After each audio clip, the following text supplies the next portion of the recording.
Bajai! Si angkutan imut asal India ini emang gak ada matinya. Eksis di Jakarta sejak 1975, Bajai menolak punah. Namun, tahun 2000-an pemerintah DKI Jakarta mulai mengganti Bajai dengan kendaraan sejenis yang dikenal dengan nama Kancil. Alih-alih tersingkir, Bajai milik Chef Adam ini malah viral loh, bos. Selamat datang, bos.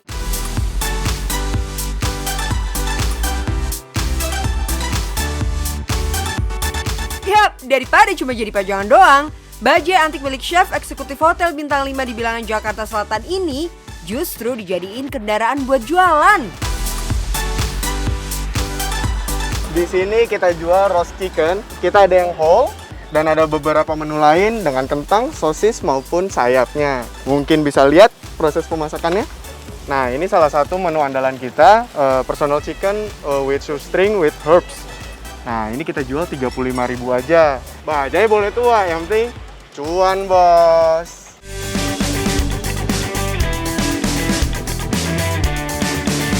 Tuh kan, ujung-ujungnya cuan.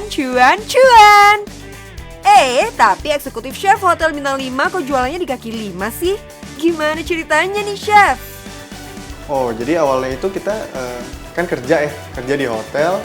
Terus dengan adanya pandemi, hotel itu kan kekurangan okupansi, akhirnya menutup sebagian ruang meetingnya dan mengurangi karyawannya dan dirumahkan. Awalnya sih kita senang-senang aja ya, karena biasa kerja belasan jam, tiba-tiba harus istirahat. Tapi setelah 3 hari kok mulai ngerasa jenuh. Nah, pas sudah mulai ngerasa jenuh, mau ngapain ya? Akhirnya mulai itu, dagang kali ya. Pandemi COVID-19 ini emang bikin pusing 7 keliling ya, bos. Ayam, si menu sejuta umat ini jadi pilihan Chef Adam. Tapi biar ayam bisa bersaing dengan pedagang lain yang sudah eksis duluan, tampilannya kudu cihuy. Pilihannya jatuh pada olahan roasted chicken alias ayam panggang. Awalnya Chef Adam jualan online dari rumah. Tapi demi pandemi yang tak kunjung usai, usaha ini pun kudu dikembangkan. Roast chicken ini nih lumayan jadi favorit untuk kalangan ekspatriat, karena kan kebetulan saya sendiri ada di executive lounge, jadi untuk VIP awalnya kayak gitu. Dan mulainya juga kita dari online rumahan. Nyewa kios? Bikin gerobak? No, itu mah biasa. Dia langsung menarik perhatian, Bajai dijadikan alat angkut untuk jualan. Tinggal izin RT dan RW setempat, si Bajai bisa meluncur dengan tenang. Yang penasaran nyobain, boleh tuh datang ke tempat mangkalnya di kawasan Panglima Polim, Jakarta Selatan. Oh iya, karena Bajai sudah menjadi angkutan tak dianggap, jadi nggak perlu izin khusus, bos, karena penuntukannya dianggap sama dengan gerobak biasa. Apalagi sejak Bajai ayam panggangnya Chef Adam diundang ke rumah salah satu food vlogger famous di Indonesia, Magdalena, banyak yang makin penasaran dengan ayam panggang ala hotel. Dari Hotel Bintang 5 terjun ke bisnis kaki 5 bukan tanpa alasan, bos. Dulu kebetulan saya cuman dimodalkan oleh sahabat saya. Dulu kita berdua hanya modal 300.000 untuk membeli 2 ekor ayam, beli mayones dan bumbu-bumbu kering lainnya. Sampai akhirnya kita berkembang sampai saat ini. Ini nih gongnya, bos. Ayam yang kalau di hotel dijual Rp800.000 per porsinya, kini harganya jadi lebih bersahabat. Yang penting masih ada untungnya ya kan? Gak cuma ngandelin ayam, ada beberapa side dish yang menambah keramaian jualan Chef Adam, seperti sosis dan kentang. Untuk omset harian di Bajai sekitar 4 juta. Tapi untuk di rumah kita online menerima 50 ekor ayam dengan harga 1 ekor 100.000, berarti omset di rumah 5 juta. Wih, sehari omsetnya mencapai 9 juta rupiah, bos. 9 juta kali 1 bulan, 270 juta meluncur ke rekening. Mantap ya, bos. Buat bos-bos di rumah yang mau punya bisnis kayak roasted chicken ini nih modal yang harus kamu punya. Yang pasti bahan buat dagangannya dan oven buat pemanggang. Chef Adam nyaranin pakai ayam broiler dengan berat 1 kg. Bahan lainnya hanya mayonaise dan bubuk rempah-rempah yang kalau kamu beli kiloan, pakainya bisa sampai berporsi-porsi. Ya, modal total per porsi sekitar Rp50.000. Makin banyak jumlah porsi terjual, makin besar keuntungannya. Chef Adam mau buka-bukaan nih rahasia dapur cara membuat roasted chicken yang enak banget. Berbeda dengan beberapa roast chicken lain menggunakan rotisserie oven yang menghasilkan hasil akhir kulitnya itu crispy, tapi minyaknya itu turun. Sedangkan kita menampung minyak itu di tray, nanti di resting, nanti minyak itu masuk lagi ke dalam ayamnya, malah menjadikan ayamnya lebih lembut dan lebih mudah dikonsumsi.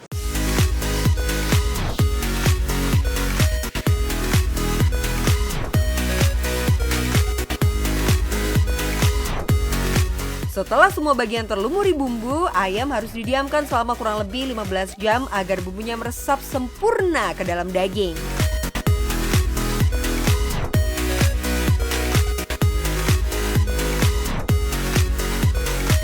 Setelah itu, baru deh ayam bisa di oven selama kurang lebih 1 jam. Oh iya, bos, bagi kamu yang mau mulai bisnis tapi apalah daya status masih karyawan, ada tipsnya nih dari Chef Adam. Soalnya beberapa waktu yang lalu Chef Adam juga udah mulai aktif masuk kerja lagi nih bos. Gimana ya caranya bagi waktu antara bisnis sendiri dan juga kerjaan?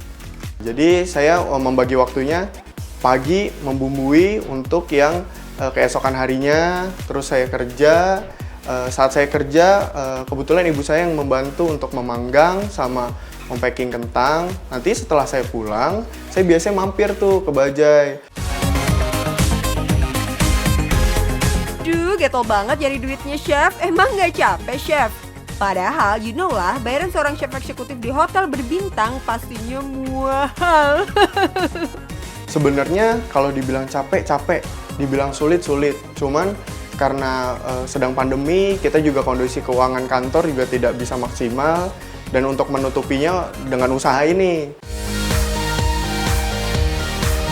Jadi walaupun capek tetap aja kudu dijabanin ya chef, karena kita nggak tahu kalau tiba-tiba harus kena PHK. Setidaknya sudah ada sumber cuan lain yang bisa kita kerjakan. Mumpung masih muda, mari bekerja. By the way, bagi dong chef tips suksesnya. Kalau menurut saya sendiri, bisnis itu nggak harus banyak dipikirin ya. Apa yang kita punya, jalanin aja dulu. Kita punyanya apa, ya udah pakai itu dulu. Jangan kebanyakan yang, aduh kita belum punya ini, aduh belum kita. Mulainya kapan? Ingat ya bos, mulailah dari hal yang paling sederhana. Jangan mikir terlalu jelimet, yang penting langsung action. Gunain aja semua sumber daya yang sudah ada tanpa harus mengada-ngada. Karena yang penting, cuan bos!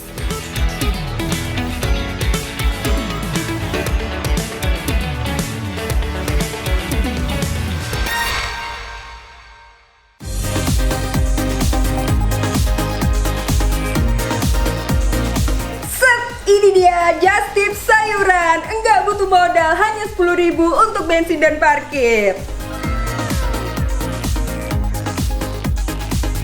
Bosku, apa sih di dunia ini yang gak mungkin skip dibeli sama bapak-bapak, ibu-ibu, anak kos, sampai para chef? Yap, sayuran alias bahan masakan ya bos. Karena semua orang butuh makan sehari 3 kali bahkan lebih. Bila di sekitarmu banyak orang yang mager ke tukang sayur, ke pasar enggan karena menghindari kerumunan, beli makanan matang takut rugi bandar, maunya masak dengan bahan berkualitas harga terjangkau. Disitulah serpian-serpian cuan bisa kita serok.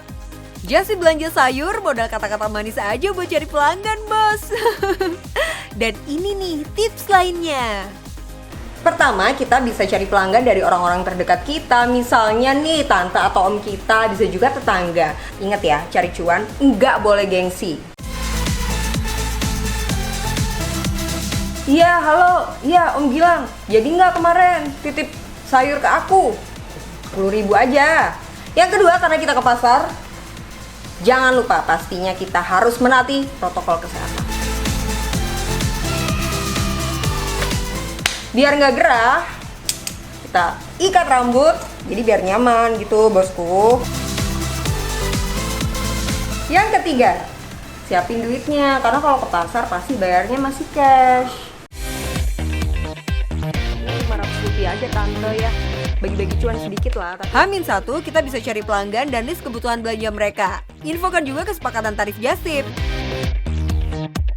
Cari pelanggan? Udah. Catat belanja dengan rapi? Udah. Besoknya tinggal belanja deh. Ini nih bos kelebihan dari bisnis Justip sayur. Kita nggak harus punya stok sayur, jadi meminimalisir sayuran yang nggak laku dan kemungkinan malah layu atau busuk. Kita bisa ukur kemampuan belanja kita menyesuaikan dengan kendaraan yang kita bawa. Jadi nggak kurang dan nggak lebih. Halo bosku, kita udah nyampe pasar, kita gercep aja belanjanya nih.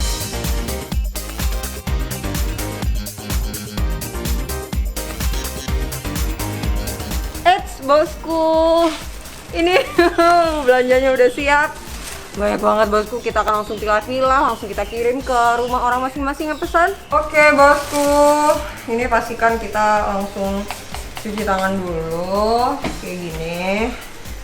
Aduh nggak banget bosku, apa-apa ya demi menjaga protokol kesehatan.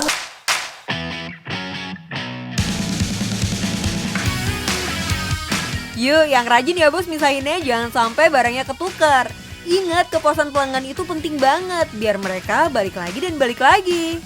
Saran percuanan dari kita bisa mendapat cuan dari 3 sumber. Pertama, kita kenakan biaya belanja 10.000 tiap orang. Lalu biaya antar sesuaikan dengan jarak tempuh. Misalnya nih kelipatan 10.000 per 5 km. Terakhir, boleh dipakai boleh enggak, kenakan charge sebesar Rp500 saja di tiap jenis belanjaan. By the way nih, kalau belanjanya berat, bolehlah ambil untung 1.000-2.000. Tapi ingat ya, itu semua harus disepakati antara pelanggan dan kita. Biar berkah, bos. Jadi kalau dari satu pelanggan aja, paling sedikit kita bisa dapat Rp20-25.000. Dan sehari ada setidaknya 8 pelanggan, cuan kita bisa sampai Rp200.000. Andaikan lagi nih, seminggu kita belanja 5 kali, cuan udah 1 juta. Sebulan, 4 juta. Kerjanya pagi aja sekalian ke pasar, dan itu kalau 8 orang loh ya. Kalau sehari 16 orang, cuan bersih kita Rp8 juta. Oke bos, siap antar. Ini akan langsung kita tukar menjadi cuan-cuan.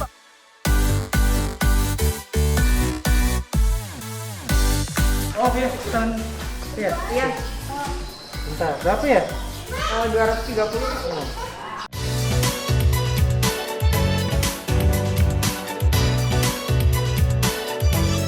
Asik, buruan dipraktekin ya bos ide ini. Kapan lagi cari cuan gak pakai modal? Apalagi di era pandemi seperti ini, jangan sampai deh kita ngibarin bendera putih karena pasrah sama keadaan. Semoga rezekimu lancar dan berkah ya. Dan yang penting, cuan bos.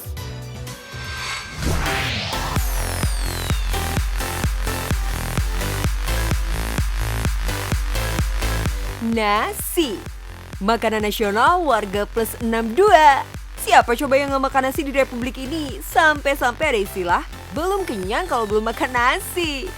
Prinsip yang sangat-sangat dipegang teguh dari generasi ke generasi. Dan ini artinya peluang bisnis yang menjanjikan bos. Olahannya aja banyak banget. Ada nasi kuning, nasi gemuk, nasi liwet, nasi bogana, sampai yang gak ada matinya. Apalagi kalau bukan nasi rames. Kata rames merupakan akronim dari orang mesti, yang berarti nggak selalu atau nggak harus. Jadi intinya nasi rames adalah nasi yang lauk pauknya bebas aja, suka-suka kamu bos. Oh iya, ngomongin soal nasi rames, di daerah Tanjung Duren, Jakarta Barat, ada nih warung nasi rames punyanya Chef Gary dan Kak Bella Kuku yang lagi happening banget. Nggak cuma konsep warungnya yang kece abis, sambal yang disajikan juga juara banget pedesnya. Nggak percaya? Yuk langsung kita tengok bisnisnya Kak Gary dan Bella Kuku. Hai bos, selamat datang di usaha baru kita Super Rames. Gimana bos? Baik-baik nggak nih semua yang di rumah? Baik dong pastinya. Gimana bos? Kalian pengen tahu nggak tentang usaha baru kita nih, Super Rames? Ini mantap banget. Mudah-mudahan bisa jadi inspirasi kalian yang mau memulai bisnis juga ya, khususnya di bidang F&B. Yap, ini dia usaha nasi rames milik Kak Gary dan Bella Kuku bos. Sebelumnya udah pada kenal dong sama Kak Gary dan Bella? Yap, pasangan seleb yang satu ini emang sama-sama berkecimpung di dunia content creator ya bos. Sebelum memulai dunia perkontenan, Kak Gary sudah terlebih dahulu menjadi chef profesional di sebuah restoran Amerika selama 3 tahun.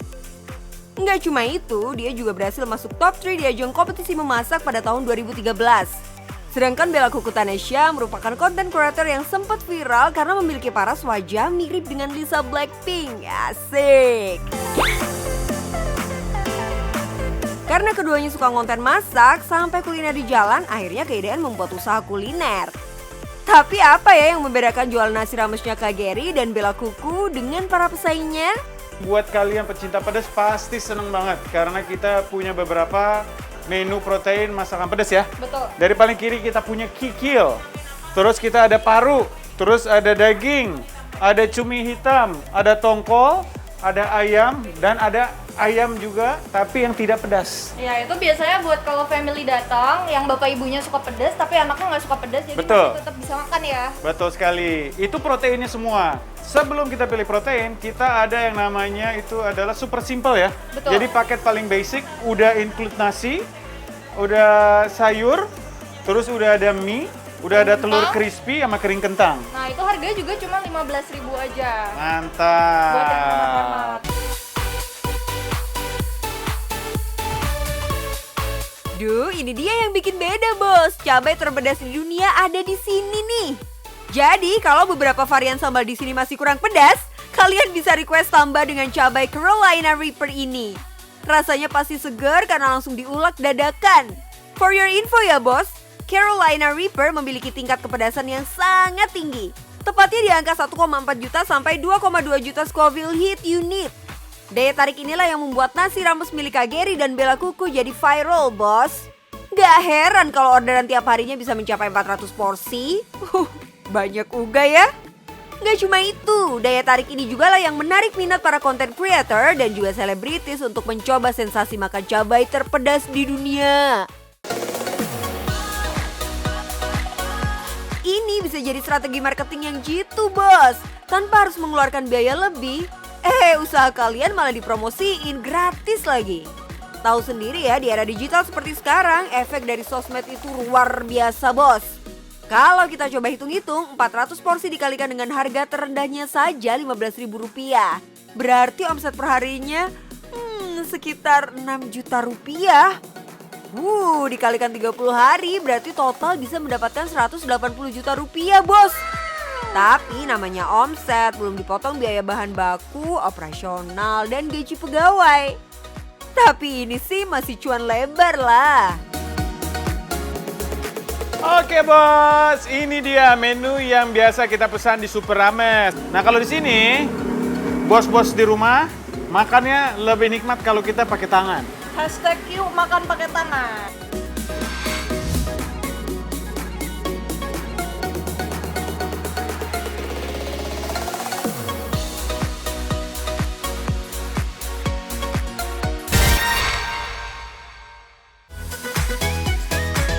Kalau soal rasa, nasi ramesnya Kak Gary dan Bella nggak usah ditanya lagi ya, juara banget.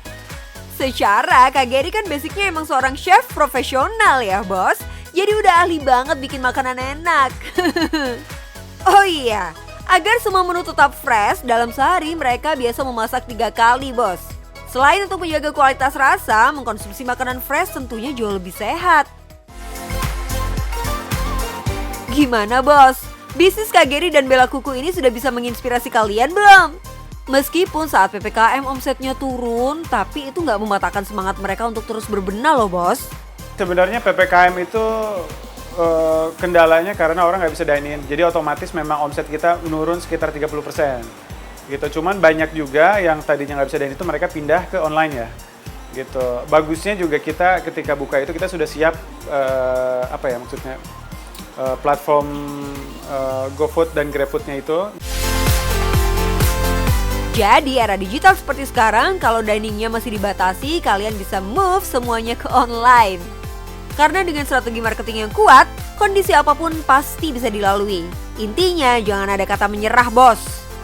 Nah, Kak Gary mau kasih tips nih buat kalian kaum rebahan yang ingin memulai bisnis tapi nggak pakai ribet. Sebenarnya tips untuk anak-anak muda zaman sekarang itu kan generasi HP ya. Kita gunakan bisnis dari HP aja sebenarnya. Karena kita bisa mulai bisnis beli barang dari orang, terus kita jual lagi dengan margin misalkan nambah 2.000 atau berapa gitu. Itu sebenarnya yang bisa dilakukan di rumah daripada kuotanya habis untuk main kuota-kuota beli diamond ya kan. Wah, ngena banget nih tips dan saran dari Kak Gary. Semoga nextnya kaum rebahan bisa mulai semangat mencari pundi-pundi cuan. Tunggu apa lagi? Yuk mulai bisnismu. Karena yang penting cuan, bos.